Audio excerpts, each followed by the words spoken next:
What if one civilian's so-called impossible trick made America's P-38s almost untouchable? How could a man who never fired a shot in anger solve a problem that terrified combat pilots from the Aleutians to the Mediterranean? And why did this single breakthrough, dismissed at first as impractical, change the air war at altitude?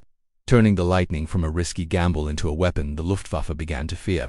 These questions pull us into a lesser-known corner of World War II aviation, where engineering, desperation, and battlefield necessity collided in a way few airmen ever saw coming, and where the solution arrived not from a general or an ace but from a quiet civilian designer staring at wind tunnel data long after midnight. For the men who flew the P-38, the stakes were life itself, and the answer would come only after two. Many had felt their aircraft tremble, lock, and pitch downward into a dive that seemed unrecoverable, swallowed by the compressibility that haunted early high-speed flight. It began with fear, and it began with loss, and that is why the story still echoes with the weight of lives saved and lives already gone. The P-38 Lightning entered the war with a strange duality, admired for its speed, range, and firepower, yet shadowed by a threat hidden in the air itself. Pilots over Europe spoke of the shudder that started at the wingtips, the stiffening of the controls, the sudden realization that the aircraft would no longer answer their hands. Some never came back from those dives. Records from the 8th Air Force operational reports show incidents of P-38s failing to pull out during high-altitude combat breaks, particularly in the winter of 1943, when cold, dense air sharpened the onset of compressibility. Engineers and commanders debated cause as structural rigidity, tailplane shock, prop wash effects, but the phenomenon was poorly understood, and the Lightning's reputation suffered. It was here that Lockheed's civilian engineering team, led by Clarence Kelly Johnson, began poring over flight test curves and turbulent airflow charts, searching not for a military tactic but a physical key. Their calculations suggested that the wings and tail needed artificial lift in the dive. Yet such an idea seemed absurd to many, a set of small surfaces that would deploy only at high speed, invisible during normal flight. To combat pilots who trusted strength and instinct, it sounded theoretical. To Johnson, it was the only way forward, and he pressed on, even as official skepticism lingered in the background like a cold draft through a hangar door. The war did not pause while engineers debated. Pilots of the 14th Fighter Group over North Africa struggled against both enemy aircraft and their own airframes. In the Mediterranean theater, the Lightning's long range made it indispensable for escort missions. Yet combat reports from 1943 show repeated warnings. Avoid steep dives above 20,000 feet. Avoid chasing the enemy downward. Avoid the instinct to follow.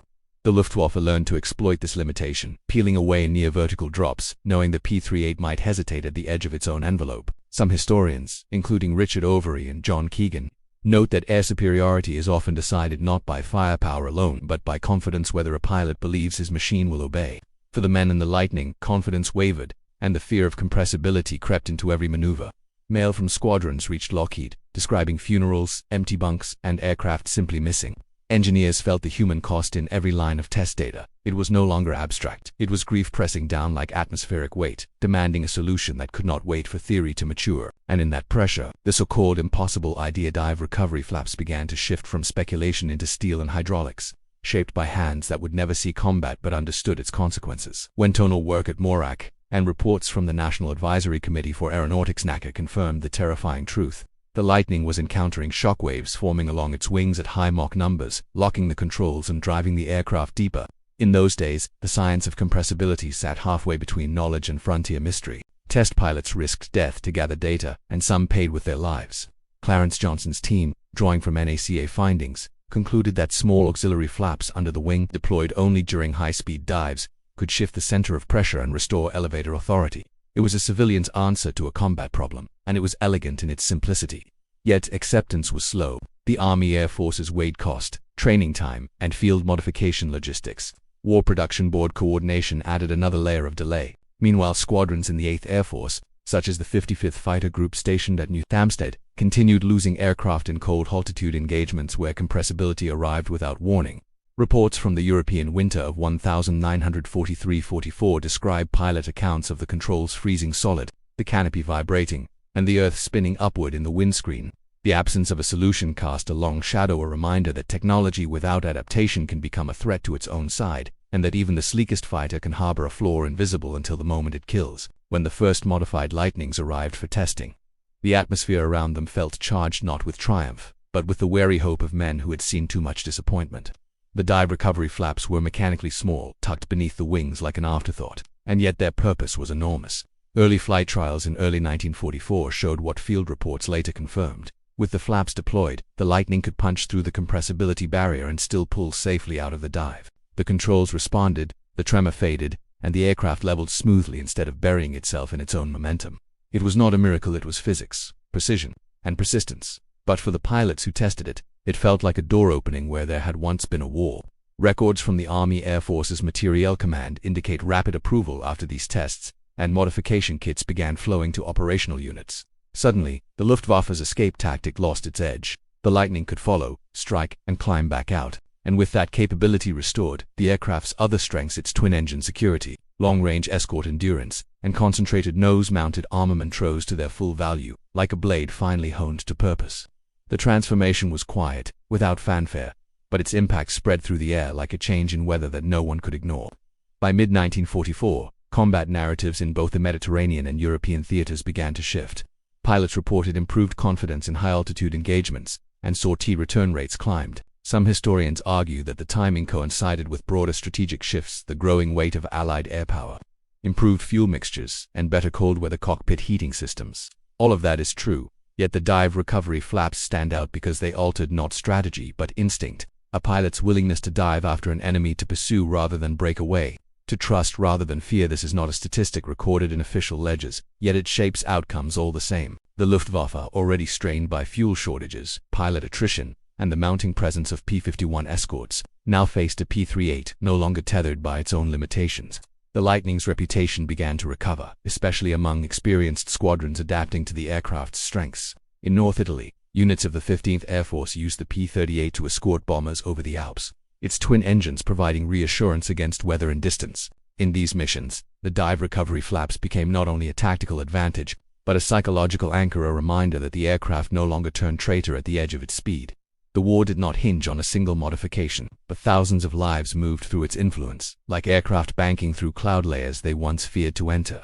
Even in the Pacific theater, where the Lightning had always performed better due to warmer air, long ranges, and dispersed enemy resistance, the modification left its mark. Pilots flying with the 13th and 5th Air Forces reported smoother dive behavior and greater freedom in energy-based tactics against Japanese fighters such as the Ki-43 and A-6M. Although compressibility incidents were rarer in tropical conditions, the confidence the modification provided allowed American pilots to exploit altitude advantages more aggressively. Some accounts suggest that even aces like Richard Bong and Thomas Maguire appreciated the improvement, though their victories largely predated widespread deployment of the flaps. Still, the engineering change represented a maturation of the Lightning, closing the gap between its promise and its performance, and behind it remained the quiet figure of Kelly Johnson, a civilian whose calculations had traveled farther than he ever would. Carried on wings that crossed oceans, continents, and battlefronts, the contrast lingered: men in flight jackets facing tracer fire, and a man in a drafting room facing equations. Yet both fought the same enemy, uncertainty in the air, and the victory belonged to both. As 1945 approached, the P-38 began yielding its European role to the P-51 Mustang, whose single-engine agility and high-altitude performance suited the shrinking battlefield. Some historians argue that the Lightning never fully escaped the reputational damage caused by its early compressibility issues, and official records support the shift in deployment priorities.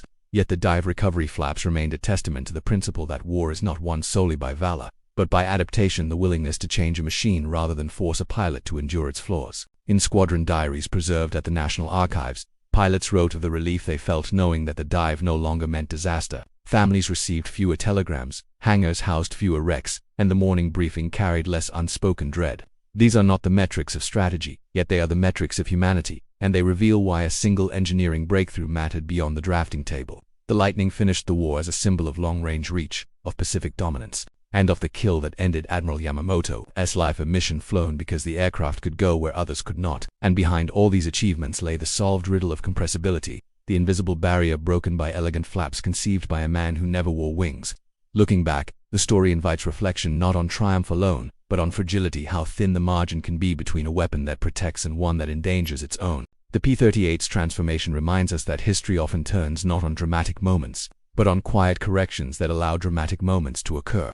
The engineers, mechanics, and test pilots who brought the dive recovery flaps into being left no battlefield monuments, yet the monument is airborne, etched into every Lightning that survived a dive once deemed fatal. Some historians still debate whether the modification arrived too late to change the war in Europe, or whether pilot training and environmental conditions played an equal role. Such debates matter, yet they do not erase the lived experience of those who felt the trembling wings settle, the nose rise, and the sky open again above them. That sensation, the return of control, is the true heart of the story, and it is why the civilian behind the solution deserves remembrance.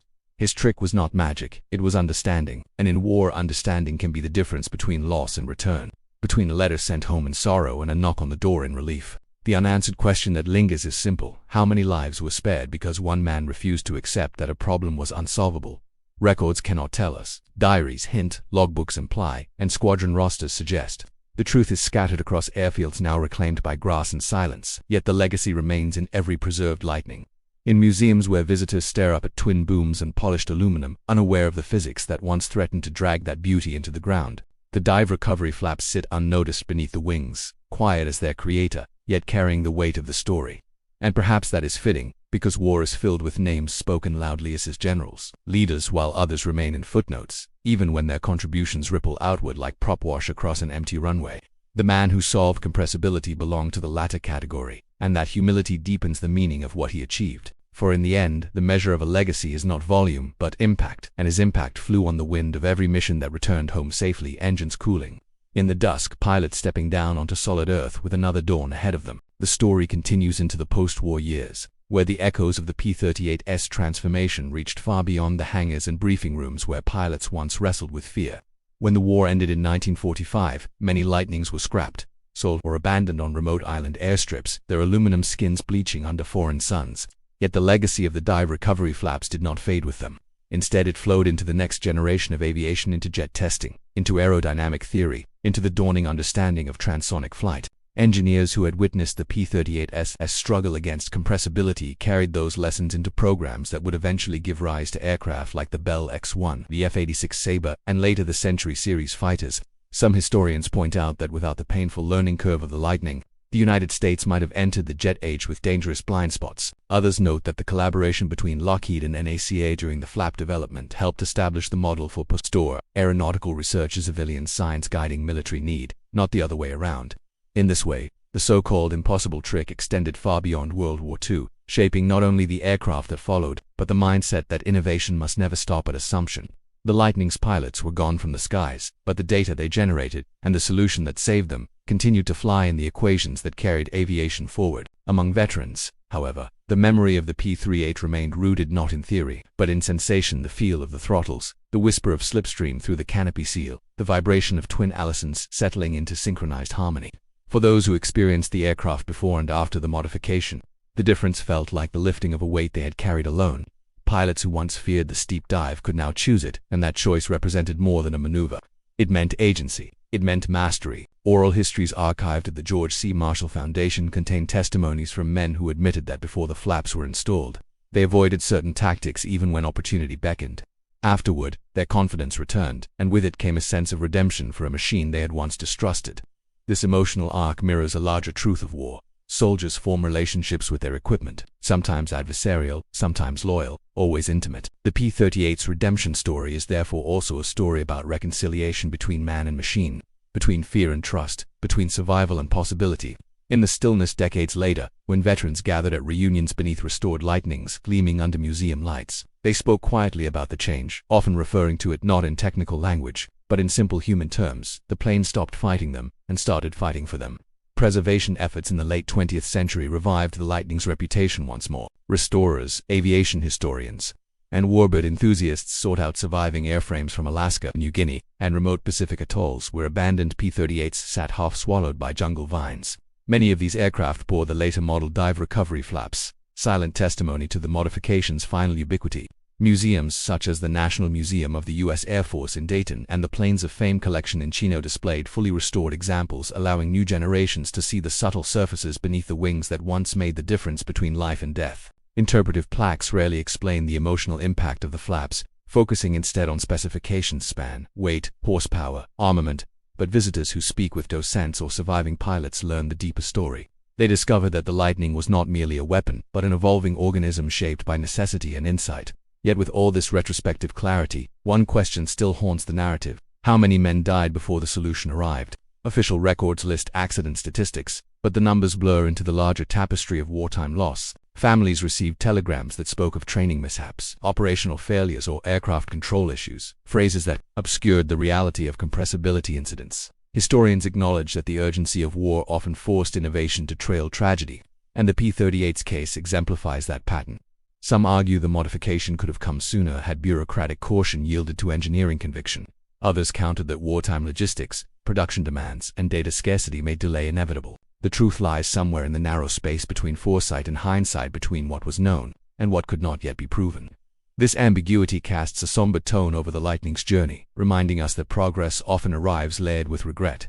And yet, within that regret, there is meaning, because the lessons paid for in wartime shaped the safety of peacetime, and the pilots who followed never faced the same invisible threat. The story therefore becomes not only about the men who were lost, but about those who were spared in future skies, and the responsibility carried by every solution that arrives too late for some, yet in time for many. In the broader context of World War II aviation, the P-38's transformation represents a rare instance in which a single engineering change altered the operational identity of an aircraft. Other fighters improved through upgraded engines, refined propellers, strengthened airframes, or revised armament. The Lightning, however, underwent a psychological metamorphosis as profound as its aerodynamic one. Squadrons that once viewed the aircraft with wary respect came to embrace it, particularly in roles that exploited its endurance: photo reconnaissance, long-range escort, ground attack, and interception over vast distances. The mission that brought down Admiral Isoroku Yamamoto in April 1943 stands as the Lightning's most iconic moment, though it predates the widespread adoption of dive recovery flaps. Even so, that mission symbolized the aircraft's strategic reach, and after the modification, that reach became safer, more confident, and more tactically flexible. Air Force archival materials note that by late 1944, Lightning units in the Pacific used diving/slashing attacks with greater frequency, leveraging altitude and speed in ways that once carried unacceptable risk. Thus, the modification not only saved lives, it expanded the aircraft's operational vocabulary, giving pilots new ways to impose their will on the sky. And in war, the ability to choose how to fight is often the difference between victory and attrition. As the decades passed, historians continued to reassess the Lightning's legacy. Early post-war narratives favored the P-51 Mustang, whose role in Europe became synonymous with long-range escort supremacy. Yet more recent scholarship has restored balance, highlighting the P-38's indispensable role in the Pacific and its contributions to reconnaissance, where it captured images that shaped planning for campaigns from Bougainville to the Philippines. In this reassessment, the dive recovery flaps again play a subtle but crucial part. Without them, the Lightning's ability to operate confidently at altitude in varied atmospheric conditions would have remained compromised, and reconnaissance pilots flying alone, unarmed, and deep into hostile airspace would have faced even greater danger. The modification therefore influenced not only aerial combat, but intelligence itself, affecting decisions made far from the roar of engines. This connection between a physical alteration to an aircraft and the strategic directives of commanders illustrates how tightly interwoven technology and history truly are. The smallest hinge can swing the largest door, and in this case, the hinge sat unseen beneath a wing, deployed only in the moments when fate hung in the balance. Ultimately, the story returns to the quiet figure at its center, a civilian engineer who refused to accept that pilots must adapt to flaws that could be corrected. Clarence Kelly Johnson never sought acclaim for the dive recovery flaps, and in many biographies the achievement receives only a passing mention compared to his later triumphs. Yet for the pilots whose lives depended on that modification, the gratitude runs deeper than any inscription could convey. Johnson embodied a principle that resonates far beyond aviation, that expertise carries responsibility, and that knowledge unused becomes neglect. His work on the Lightning taught him lessons that informed every aircraft he later touched, from clandestine spy planes to the fastest air-breathing aircraft ever built. And behind all of it lay the memory of those early compressibility charts, the wind tunnel models, the reports from squadrons losing men not to enemy fire, but to physics unmasked. In this way, the P-38 became the crucible in which Johnson's philosophy of relentless problem-solving was forged, and the war became the forge that hardened it. The legacy therefore belongs not only to the aircraft, but to the mindset it inspired, a mindset that would carry American aeronautics into realms once believed unreachable. The story lingers now in the intersection of memory and mechanism, where human experience intersects with aluminum, rivets, and aerodynamic surfaces. The dive recovery flaps rest beneath the wing, unnoticed by most museum visitors, yet carrying the emotional weight of thousands of sorties. The men who trusted them are fewer each year, their voices fading like the sound of a distant propeller across an empty airfield. Yet the meaning endures, carried by historians, engineers, pilots, and anyone who understands that the difference between disaster and deliverance can lie in a detail so small it fits within the span of a hand. And so the story remains not as nostalgia but as a testament to perseverance, to the refusal to accept that a flaw must remain a flaw, and to the truth that even in war, especially in war, human ingenuity can become an instrument of mercy. The P-38 Lightning, once feared for its deadly dives, became a symbol of control regained, of fear mastered, and of lives preserved, and the man behind its salvation, though seldom celebrated, stands among the quiet heroes whose impact cannot be measured in medals but in the simple fact that more pilots came home because of what he achieved. In the years that followed, the legacy of the P-38's transformation settled into the quieter corners of history, where the technical becomes personal and the personal becomes enduring. Veterans who flew the Lightning in its later configurations often struggled to explain to younger pilots what it felt like to live through the aircraft's evolution, how a machine could age, mature, and redeem itself within the span of a single war. They spoke of the strange sensation of stepping into the cockpit after the modification, knowing intellectually that the danger had been addressed, yet still feeling the ghost of the old fear when the nose dipped and the airspeed climbed. Muscle memory hesitated even when logic no longer needed to. In this way, the dive recovery flaps did more than correct an aerodynamic flaw. They rewrote the emotional rhythm of flight, replacing dread with deliberation, panic with control. And as these men aged, their memories distilled into stories told at kitchen tables, hangar gatherings, and museum walkthroughs, each recounting carrying the weight of both what was lost and what was finally overcome. The Lightning faded from active service, but in recollection it only grew sharper, as though memory itself polished aluminum back to shine. The post-war world quickly turned toward jets, swept wings, and new frontiers that made propeller-driven fighters seem like artifacts from a bygone era. Yet the lessons from the Lightning did not disappear in the rush toward speed. Engineers entering the jet programs of the late 1940s and early 1940s studied compressibility not as a curiosity, but as a familiar adversary finally understood. Test pilots preparing to push aircraft toward the sound barrier carried briefing materials that traced their lineage back to the P-38's struggles. Even Chuck Yeager, who would become the first man to break the barrier in level flight, trained in an aviation culture shaped by the Lightning's legacy, where airflow was no longer assumed and where the invisible forces at high speed were treated with caution rather than conjecture. Aerodynamic research papers from NACA repeatedly cited the Lightning in their foundational studies, using wartime data to guide peacetime innovation. Thus, the aircraft that once skated the edge of disaster became a stepping stone toward the jet age, its correction forming the bridge that made further advances possible. The P-38 did not fade, it transformed again, becoming a silent mentor to aircraft that would never hear the growl of a piston engine. Meanwhile, the cultural memory of the Lightning settled into a curious dual identity, revered in the Pacific, misunderstood in Europe, and later rediscovered by historians seeking a fuller view of the war in the air. Documentaries began to revisit the aircraft's story, tracing its imperfections, improvements, and ultimate adaptation. In these retellings, the dive recovery flaps emerged as a symbol of the turning point that reshaped not only performance, but reputation. Interviews with surviving pilots revealed how deeply the modification influenced morale. Some recalled the first time they deployed the flaps, how the nose responded, how the wing steadied, how the earth ceased to rush upward in the windscreen. Others remembered comrades lost before the change arrived, their expressions carrying the weight of memory that statistics cannot measure. The duality remains, pride in the solution, sorrow for its timing, and through this duality, the Lightning story gained a human depth that transcended technical discussion. It became a reminder that machines evolve because men demand they do, and that behind every mechanical breakthrough lies a ledger written in lives. Such truths give meaning to the dry language of modification, orders, and engineering diagrams, revealing the heartbeat beneath the metal. As aviation entered the Cold War, Kelly Johnson's career accelerated into realms the P-38 could never touch, yet the Lightning always remained a foundational chapter in his journey. Those who worked with him at Lockheed Skunk Works recalled that he carried the memory of the P-38's early tragedies like a quiet vow. He insisted that pilots must never again be asked to compensate for design limitations that could be engineered away. He pushed for rigorous testing, ruthless honesty about failures, and a refusal to let hierarchy override physics. These principles shaped the U-2, an aircraft that flew higher than any fighter before it, and later the SR-71, which sliced through the upper atmosphere at speeds beyond imagination. In both machines, the whispers of the Lightning could be heard not in form, but in philosophy.